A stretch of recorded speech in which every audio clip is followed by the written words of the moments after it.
All right, and welcome back.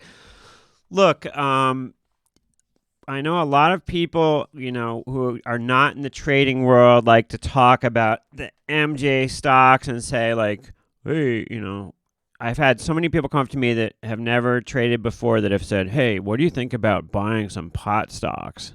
It's like the cool thing, and it usually comes from like some sort of stoner people or something. They're like, it sounds cool to like buy pot stocks, and it would obviously sound even cooler for somebody who is like a stoner to like show up, buy a pot stock, make a bunch of money, and then leave and be like, yeah, I made my money off of weed the legal way. And although that dream sounds great, most people who have tried it have just gotten their faces torn off because no matter how much you try to tell people that the MJ stocks are very volatile, people still have gotten their faces ripped off. Let's just take a little bit of an example here. Let's look at a couple of these. And I've been following these since sort of the beginning. Let's look at here, Afria, okay? Look at this price action. Huge move, end of 2017, December. Then just people just got their faces ripped off. You can tell like people are talking about it and like right, that like the average person in the public bought it like right here. And then boom, it just gets destroyed. Then boom, another run, it gets destroyed. It's like this descending triangle here of action, and it looks like it's just over. Okay, and then, all right, let's look at TLRY. Same thing, so much excitement. Famously, my buddy Droz made $1 million on this move up to 300, and then just nothing, just descending, nothing. People have just gotten stuffed. Everybody who's bought this has lost money almost. Let's go to CGC. Okay, this was one of the big ones early, and has sort of done better than a lot of them. Canopy. Okay, boom, big move up, and then it just gets crushed, and then it had this other huge move, and it's kind of like you hear about it after it's made these big moves up. So it makes this huge move, then you hear about it, and people are like, "Oh, pot stocks," and I'll buy it here, and then it gets crushed again. Boom, huge move up.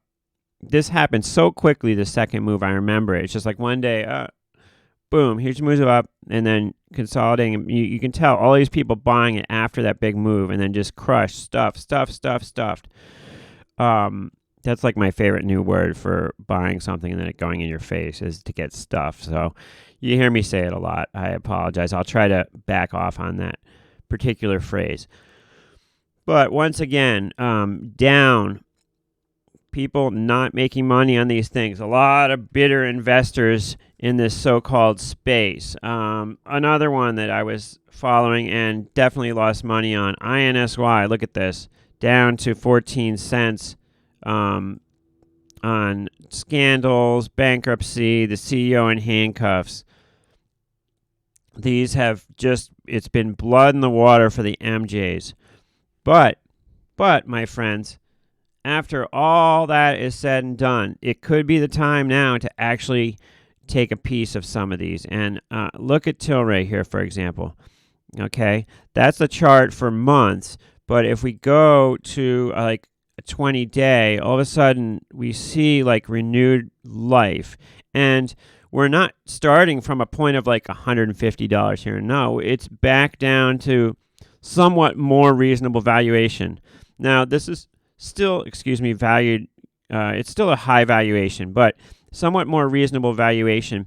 And the point that I could make is maybe these aren't going to go that much lower. Look, when we're looking at some of these sort of value plays, you think, okay, what?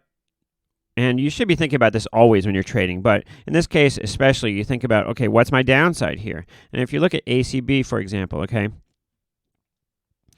what is the worst that could probably happen with this? Well, obviously it could go to zero, but if we go out 3 years, it looks like this base of like $5 is pretty much the lowest this thing could go, right? So if you're buying it for like say 7, you've probably got $2 in downside, right?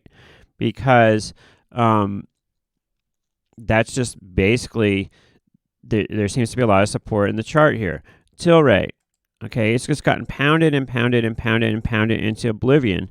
And we've got a base of like $35 here. Now, could it go lower? It could, but I mean, it's already just gotten beat up. CGC. Now, CGC definitely has more downside to me, but look at the base of maybe like 25.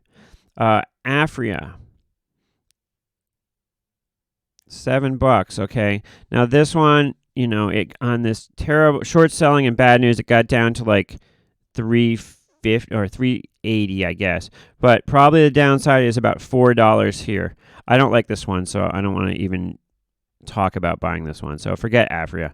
But TLRY, I think it's safe to say that the bottom is about $30 here. So it just seems like on some of these MJs, there is more upside than downside at this point. So the play I'm looking at in TLRY is kind of similar to what I'm looking at in Tesla, which would be to maybe go out to like August and sell something like the 45-40 put spread. So you sell the 45 put, buy the 40 put,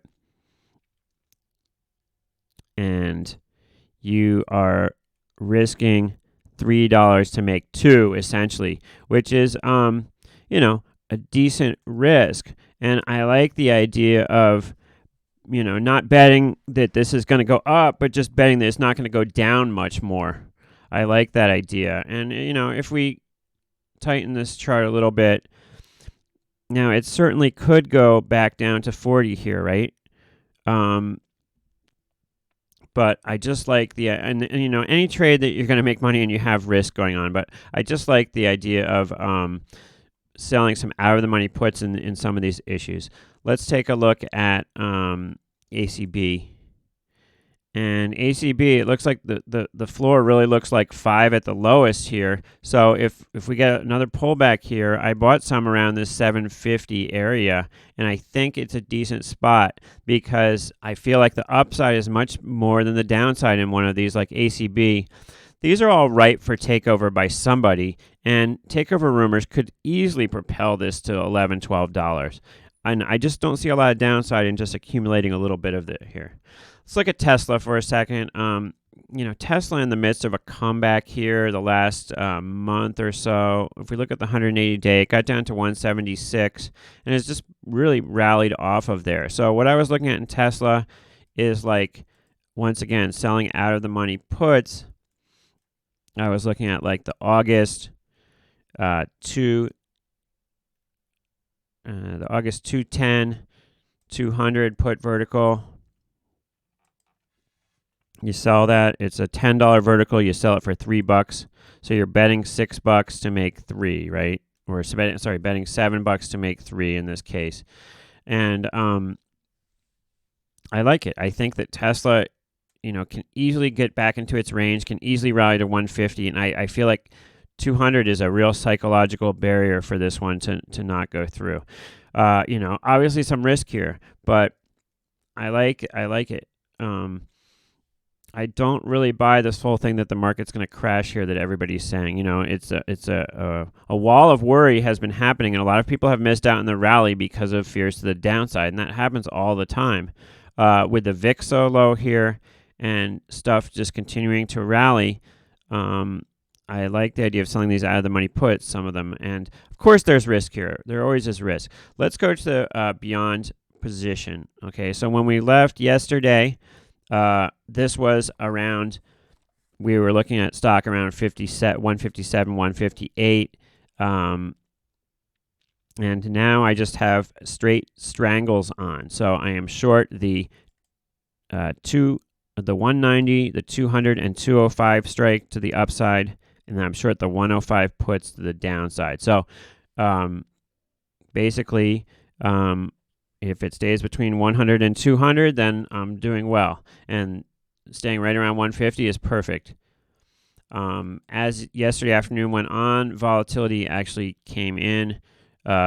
this September is down to 92 vol. It was like 100 vol, so it's in like 10 points in the last day or two, which was great. The position is short 123 Vega, so 10 points is $1,000, right?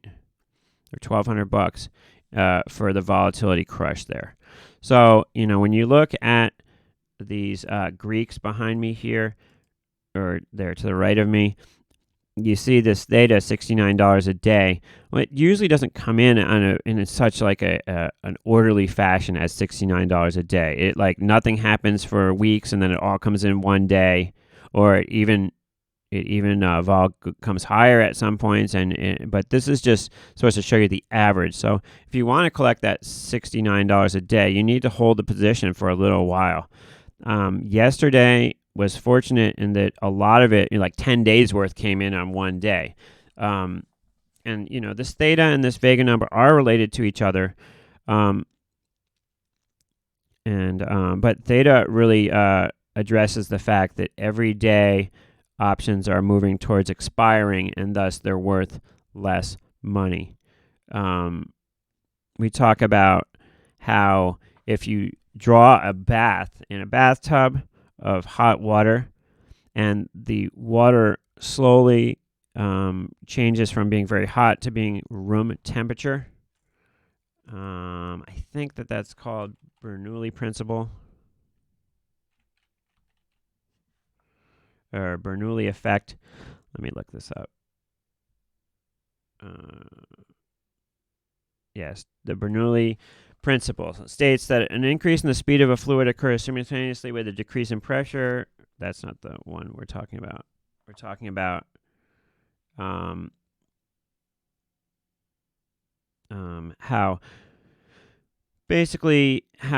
slowly water cools in a bathtub. So I'm not sure if it's a Bernoulli principle, but basically we see these effects in nature, and the same things happen with options in that as we get towards expiration, an option is either going to be worth 100 shares of stock or it's going to be worth nothing. If an option is in the money, it's going to be worth 100 shares of the stock. If it's out of the money, it's going to be worth nothing. When we're dealing with selling a strangle, both options are headed towards being worth nothing, and that is the goal that we were looking for, is for both the out-of-the-money call and the out-of-the-money put to be worth nothing on expiration. And to get from the strangle being worth $16 or $17 down to it being worth nothing is the process we go through over time. So when we take a snapshot of these Greeks, this is just a snapshot in time, and it shows our risk in a way. But just because it says 69 theta doesn't mean that tomorrow when we wake up, if nothing else had changed, that you're just going to have $69 more in our account. It doesn't happen in that orderly of a fashion usually.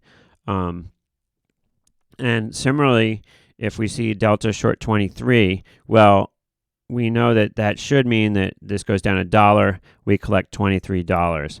But it doesn't always happen in such an orderly fashion as that. But it will give you a general idea. This stuff is true, and if you have $69 in theta, if this sits for weeks, that money will be coming into your account. It's just it doesn't happen as orderly as just like, okay, tomorrow we're going to have $69.21 will be deposited in your account. Stuff is more dynamic and flowing than that. And a lot of it is based on order flow and what's going on in the underlying, of course. So great end of the day yesterday. As this moved from 57 down to 53, I was short deltas and volatility came in. So I think the position was up, I think 12% in P&L, which was great. And I was considering possibly taking off a third of the position to lock in the gains, but I haven't done that as of yet. Just looking at the fact that we're coming into 4th of July, the market will be closed the day after tomorrow.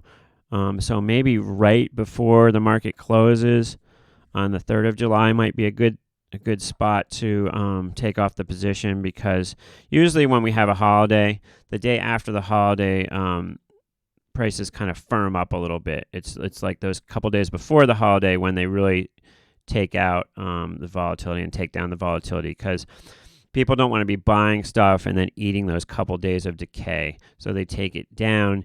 A lot of times, the way market makers obviously run models to price stuff, and what we'll do on holidays a lot of times is the day before the holiday, we will set the date for the models to the day after the holiday. So we'll move everything forward a couple days and be trading based on the prices of after the holiday. That way we avoid that crush of a couple days of the market being closed, or however many days the holiday is. In this case, it's one day, but the whole week is kind of like people are not around that much and there's lower volume. And it can be an opportunity and can make things more volatile, but it can also be like just like nothing happens. And in a case of like a BYND or some stock that's usually moving around like crazy, if there's nobody around to move it around, then things can be calmer. And as I was stating earlier today in some tweets and whatnot, the volume in this is a lot lower than it was yesterday. If we look up here, you can see only 51,000 shares have traded before the open. At this time yesterday, that was up, I think, around about 300,000 by now. So probably volume about 1/6 of what it was yesterday, pre-market in trading. And also the range pre-market in this is less. And I'm not gloating on making money on this one, because you've watched me lose money plenty of times before, and I will lose money in the future plenty of times before, plenty more times. But for now, things are going well on this particular one. And I saw some tweets talking about how this is a great opportunity to buy the VIX, and saying that like 90% of the time when these conditions occurred, the VIX was way higher a couple days later. I'm sort of indifferent on the VIX right now. I'm not a buyer or a seller personally.